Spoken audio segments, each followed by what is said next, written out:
রমজানের চতুর্থ আমল হলো সাহারি করা। আমরা অনেকে ইচ্ছাকৃতভাবে সাহারি করি না, হয়তো কখনো ভালো লাগে না সাহারি করতে, খাওয়ার রুচি থাকে না, আমরা সাহারি খাই না।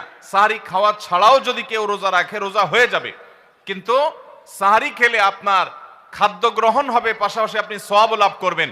5 নম্বর আমল হলো সাহারিটা শেষের দিকে খাওয়া।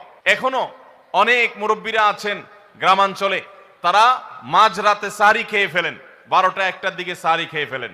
সাহারি খাওয়ার জন্য সবচাইতে উত্তম সময় হলো রাতের শেষ প্রহরের একেবারে শেষের দিকে।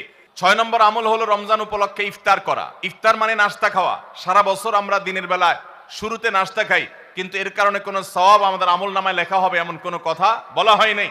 কিন্তু রমজান মাসের সন্ধ্যা যখন আপনি ইফতার খাবেন, এই ইফতার খাওয়ার মাধ্যমে আপনি একটা সুন্নাহর উপর আমল করলেন, এটার কারণে আপনার আমল নামাতে একটা সওয়াব লেখা হবে।